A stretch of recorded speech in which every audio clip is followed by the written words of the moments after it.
Hello and welcome to this special program. We are calling it Context, looking at the Guyana-Venezuela controversy. On today's program, we have with us Rear Admiral retired Dr. Gary Bess. My name is Enrico Woolford, and I'll be asking the questions of Dr. Gary Bess today. Some of you may know that he was a former Chief of Staff of the Guyana Defense Force, but he's going to be speaking to the Venezuela controversy from the point of view of looking at some of the legal issues that have arisen. Dr. Bess, welcome to the program. Thank you very much for having me, Enrico. Now, the challenge we've had with regard to the Guyana-Venezuela controversy is a lot of people see it as a problem with the border. Is it that at all? Well, indeed, the controversy that we have today is not specifically about the border. The controversy arose from a posthumous letter that was written by a gentleman called Mali Provost. And based on that posthumous letter that was written, Venezuela reopened the issue. But it's important for us to say here and to repeat that the 1899 arbitral award that defined the boundaries between Guyana and Venezuela, that award is a full, final, and perfect settlement of the boundary issue. It went before an arbitration tribunal. So when this matter arose, in order to describe it, it was then described as a controversy. So it's not about the boundary at all. It's just about this posthumous letter which was written.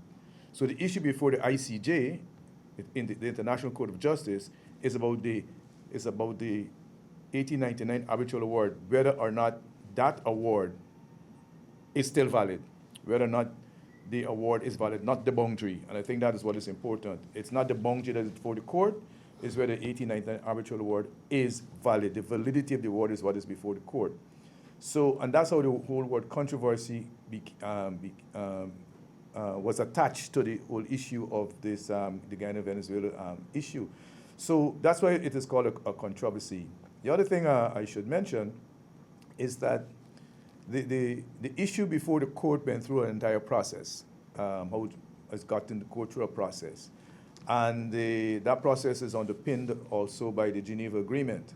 I know many persons have spoken on this issue, but we need to keep repeating it.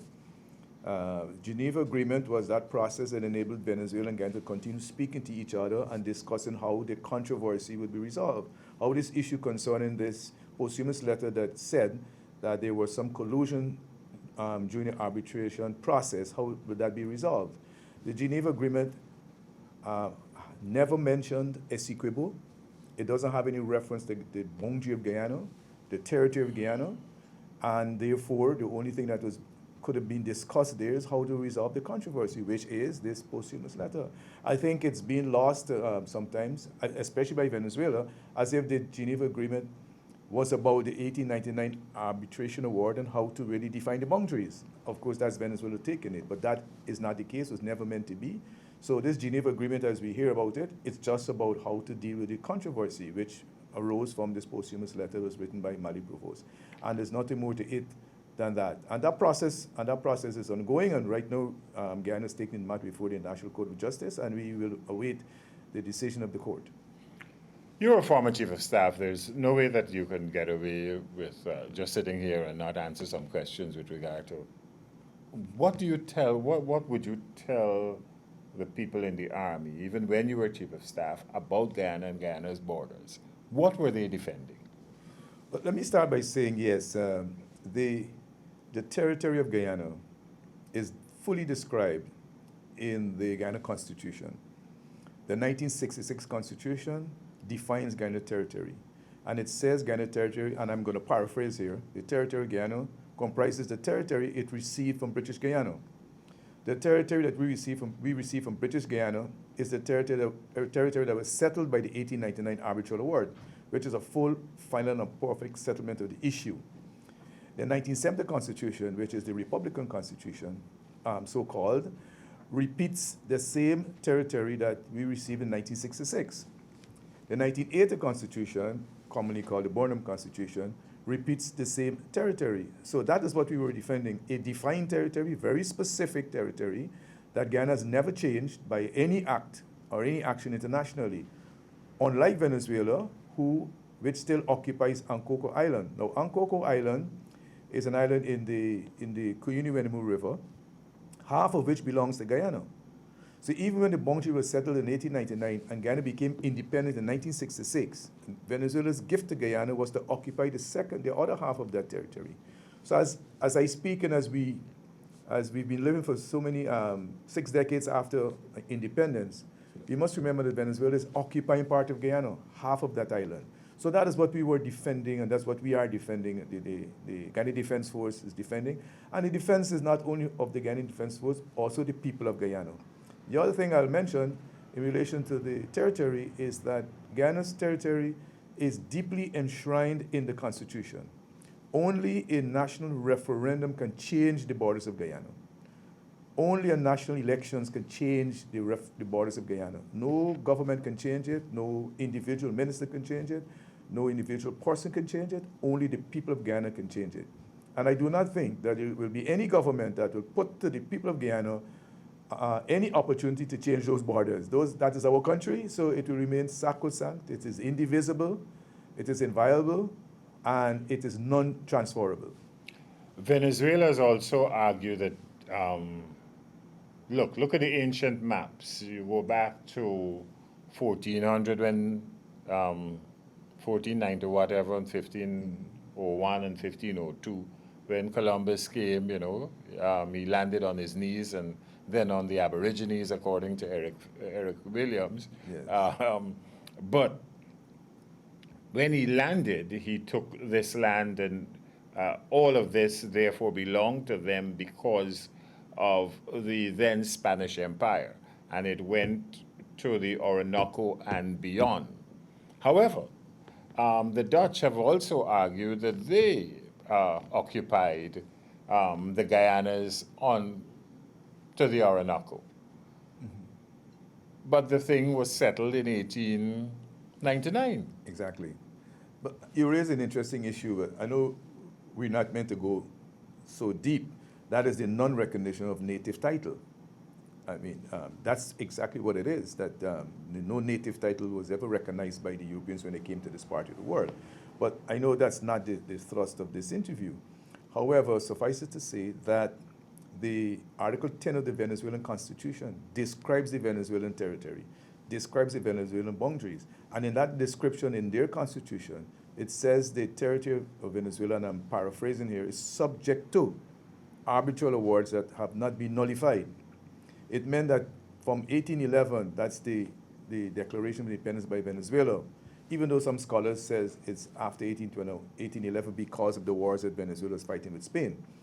But that constitution refers to its landmass and says it is subject to arbitral awards, because at the time of Venezuelan independence, the boundaries were not fully defined because wars were still being fought. So the 1899 arbitration award came many years after Venezuela's independence, and it says subject to arbitral award. So Venezuela's constitution is subject to the award of 1899. So what I'm saying is that Venezuela's constitution itself recognizes the 1899 arbitration award, and therefore by extension recognizes the sovereignty of Guyana over Essequibo, because that's what we received from the British. The second aspect of the Constitution of Venezuela is way back then, it speaks of 23 states, none of which is Essequibo. And it bears repeating, 23 states, none of which is Essequibo. At no point in time was Essequibo ever part of Venezuela from 1811 coming forward, that particular date when Venezuela became independent. So it's important for listeners to understand the issue that the Venezuela Constitution also speaks to the landmass that we have, and not only what they have. And at the same time, the Venezuelan Constitution speaks of 23 states, none of which is Essequibo. And the Venezuela Constitution does not mention Essequibo at all. Not but at now all. with the referendum, With the referendum, they want to well, you're very dismember. Exactly, you're very perceptive here, Enrico, because I have the theory that one of the objectives, subtle objectives, not covert, not overt objectives of the referendum that that is due in December by Venezuela. And let me underscore the fact that this referendum under international law is illegal and unlawful. You cannot have a referendum claiming other people's territory. It's contrary to international law. However, that said, let me say that the understanding of this referendum, as I see it, is that President Maduro may very well use the anticipated yes to the referendum of December 3rd, and more specifically the territory of Essequibo, the proposed annexation of Essequibo, that once President Maduro gets that yes from the Venezuelan people that yes, he can go ahead and unlawfully annex Essequibo, that in fact what is really being planned is to use the referendum so that he can incorporate Essequibo as the 24th state. The 24th state is not part of the Venezuelan constitution. And without reading too deeply into the constitution, I am sure it will require a referendum to add or subtract. In the Guyana's context, no territory can be subtracted from Guyana's territory. No land can be subtracted from Guyana under our constitution. But we could add. But we can add under our constitution. So we should just add back Orinoco. Well, yes, we should. We don't have to add back Orinoco. We have to take back Orinoco. That's another issue. But I think that there is in my mind, that is a real possibility of Venezuela trying to get an opportunity and using this hype now with Guyana to get the people of Venezuela to vote yes to this referendum, and then President Maduro uses that to say that I have a mandate for my people now, and I can incorporate Essequibo into the Venezuelan constitution as the 24th state. So that may very well be what they're planning. And to that extent, I think it's important for the government to be cognizant of this possibility, and therefore to act internationally against it. And in that acting against it, I trust that the government will recognize that it's a unified effort, and the opposition needs to be involved just as much as the government is involved in this issue, so we can have a joint approach. I mean, we have a stronger spear going forward jointly in this effort. Venezuela, though, talk to the average Venezuelan in Venezuela, outside of Venezuela. They have been educated, if not indoctrinated, to believe that Essequibo is part of their territory. On the flip side of it, Guyana has, except for at the diplomatic level and probably at the political level, Guyana has always been, well, this is our territory. What is it we could do now to ensure that the younger generation fully understands that this is an issue that will affect them? Both of us are agreeing at the beard, at least. Yes, yes. Well, it's very interesting. I think it's, in retrospect, we have to accept and acknowledge that we took our feet off the accelerator when it came to Guyana versus Venezuela. I use the word versus deliberately there. There was a massive education program, continuous education program during my younger days, right up to 1992, in relation to the issue between Guyana and Venezuela. Our borders are sacrosanct. We know where they're defined. Our maritime borders have been defined from our land borders, so be clear. That's what we were enforcing on land and at sea, 240,000 square miles of sea space, and also 83,000 square miles of land space. So we had that. I think we dropped off 1992 post from this massive education, and I can't say specifically why, but I think it may have been maybe a recognition, perhaps wrongly so, that this issue will go away. This issue will die off. As we see 62 years afterwards, we still have this issue. So I believe we have to continue educating the population in this country, let them know that this issue is not likely to go away easily, and at least it will take another 62 years for this issue to go away. Another 62 years with current education, but maybe that Venezuelan population come around to the point to recognize that Essequibo is not theirs, because for 62 years they've been told it is theirs. So let's look post-ICG, where we have a favorable result, and I anticipate a favorable result for Guyana. The matter does not go away. What will Venezuela do? We have to continue educating our population, and this must become part of the curriculum in schools, mandatory curriculum in school on what this issue is all about. What we're speaking desperately now in Guyana, that we use the education system to bring it all together. So we have continuous education by our children How on this really issue. optimistic of that are you? We tend to be a country that, as I told the president, the fact that we have to see one Guyana presupposes that there are two or more. The fact that we go out talking about unity and what have you tells you that we think that we're divided. And even in terms of our history, our political and our regular history, we tend not to tell the story other than from each side's point of view. How do we overcome that? Well, that's a very difficult question. I think that's a question we're grappling with in this country. I think I would say part of the solution in my mind is if we sort of look and recognize the historical conditioning that led to the nation of Guyana. I think that's what is important, and I think if we recognize that historical conditioning at the moment that led to Guyana, I think we can begin to repair these differences that we have. I also think that if when we get to a point where I see your story and I understand your story and I accept it, and you see my story and understand it and accept it, I think we begin also to heal those rifts. The extent to which I do not and cannot understand the history and story of my Indian brother, and the extent to which he cannot understand and accept my story, is the extent to which maybe this one Guyana slogan is out there. But we one people, one nation, one destiny. And I think we have to continue working towards that.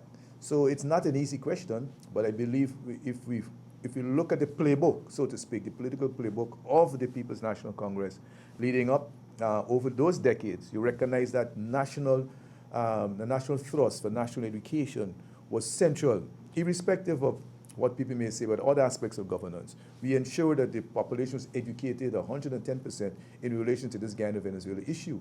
Another aspect of the issue was the concept of a small defense force and a large reserve, the concept of frontier settlements. Our Amerindian villages, which were titled, the first villages titled, they are our forward defense elements. So we had a total national defense plan under the concept of total national defense, and that was the plan that we rolled out. So I believe coming now, there's an opportunity to relook at those plans, and even though the government may feel it's a political opportunity for them or for the PNC, that's not what it is. We're looking at national security, national defense, so that the total resources, and that's what total national defense is all about. Total national defense is the bringing together of all human material resources in the country towards a common goal. And that common goal is the safety of Guyana. That common goal is the maintenance of territorial integrity of Guyana. And when we say all the resources, we mean all the resources of this country, both for the private sector and the public sector. And there you're also reminding us that you are a member of the central executive of the Yes, I am. opposition party, Yes. the People's National Congress. And therefore, for your party, it is also important to do certain things. It is also important. And for us, it's a joint effort. We believe in a joint effort, and we do not have a joint effort. We have a joint statement in Parliament. And notwithstanding that, we're out there and we all speaking almost the same thing when it comes to Venezuela. Could you imagine we're the same platform speaking about it? I think that's what the nation wants to see. And we have an excellent institution for that to happen, which is the People's Radio Station, NCN. That's the People's Radio Station. That's the best place for us to sit and discuss together this issue so that we can add to the conversation the physical aspect. Because what the government is required to do is to inform, motivate, and mobilize. So we're in the information stage. How much information goes out so we can motivate our people, and how much motivations are there that lead to mobilizing our people?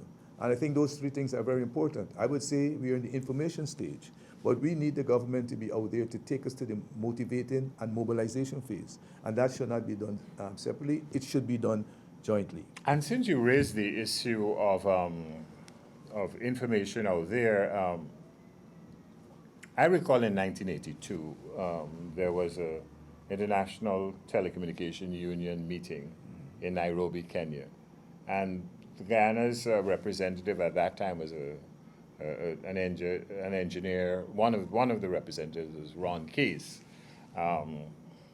and he passed recently. But Ron brought it to Guyana's attention that Venezuela, even in the presentations at the International Telecommunication Union, made the presentations as if the Essequibo were part of their territory, and Guyana had to dispatch a senior legal diplomat, international law and expert and diplomat to Nairobi to help solve the problem. Fast forward to 2016, 2017, and so on. Guyana then put radio and television stations. Radio Madia, there's a television station, Madia, there's one in Lethem, there was supposed to be one in, there's one in Bartik, as you know. Yes. And there was supposed to be one up in the northwest area that was still being worked on. Do you think part of that will help to, if we continue to do that as a policy, would help to allay fears in those areas? Because I was watching some Guyanese who live in those areas worried that we really don't know what's going on. Well, indeed, yes. And that is part of, and the previous government, of course, we were talking about that. That's part of total national defense. It's part of having infrastructure and platforms so that the government can inform the people all across this country as to what is happening. The extent to which it is being used now, I'm not sure, but I'm not getting the reports that people are hearing from these radio stations, what is happening at the national level. I can't confirm it, but that's some of the reports I received. So that is definitely part of total national defense because they deal with the frontier communities. The other thing also I should mention is that we had the concept I mentioned before, which is a small defense force and a large reserve. Reservists are persons who do their normal work with government or work with private sector, and then they join the reserve to be part of this defense. And in the context of Venezuela, we're talking about the entire nation's resources being made available. Article 33 of the Constitution of Guyana says it is the duty of every citizen, and I repeat, every citizen to defend the state. It is not the duty only of the Guyana Defense Force to defend the state. That is the spear, that's the leading unit. But all other citizens are required to defend the state. They can do it in many ways. I suppose people in the business community will make resources available to the defense force. People in other types of communities may make other things available. So people may join the reserve. And I think it's important for all the youths, all the young persons and older persons to recognize that it's the duty of every citizen, private sector, public sector, religious sector. It doesn't exclude the mandirs or the mosques or the churches. Mm-hmm. Every citizen has a duty to defend Guyana. And I think it would be a good thing if the government should make that explicitly clear to the people of Guyana that it's every citizen's duty to defend Guyana. To that extent, the government is responsible for safety. It's responsible for security as a lead agency. I do not believe that we should have, leading up to December 3rd and after, large congregations in Guyana of people.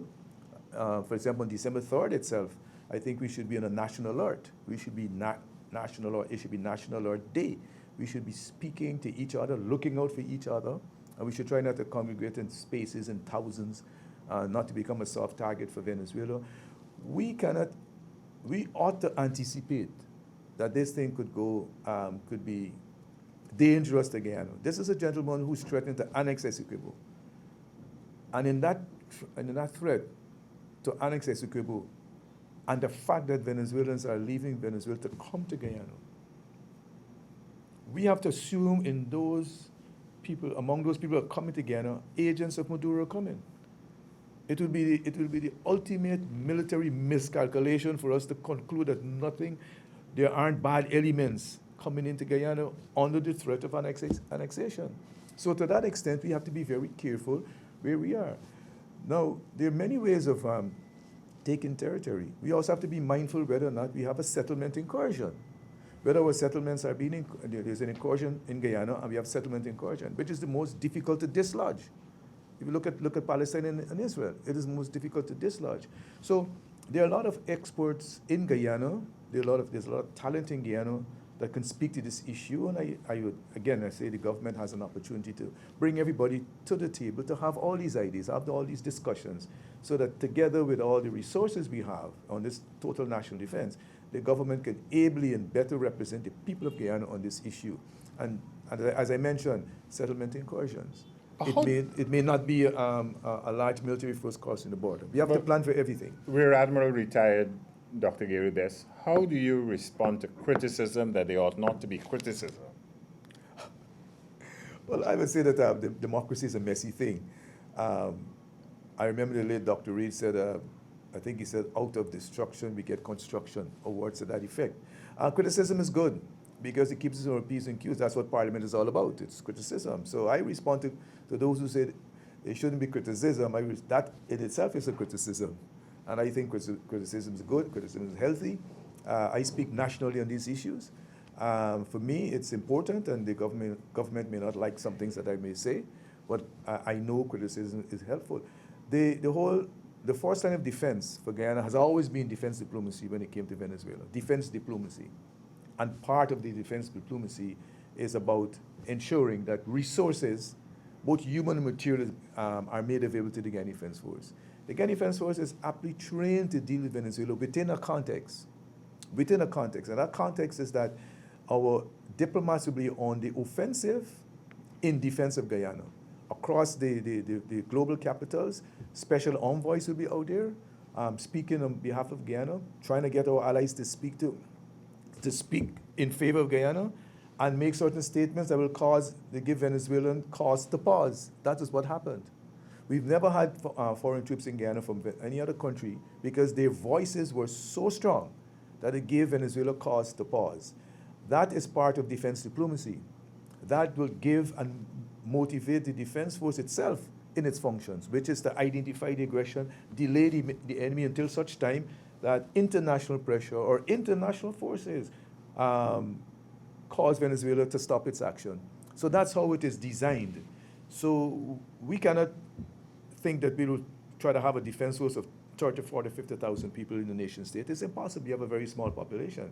And therefore, that's the defense strategy. So the defense force itself is trained for that. Once it gets the operable resources, it can do its job. But part of that job is the international effort by our diplomats. And so it's important to also maintain and ensure our embassies are functional. For example, there's no ambassador in Brazil. I would say the government needs to get an ambassador to Brazil very quickly, one in Venezuela very quickly, so that we can ensure that we're properly represented outside of Guyana. So those are the things that can be done and ought to be done when it comes to the issue of total national defense and how the first line of defense for Guyana has always been defense diplomacy, followed by actual defense operations by the defense force on the ground.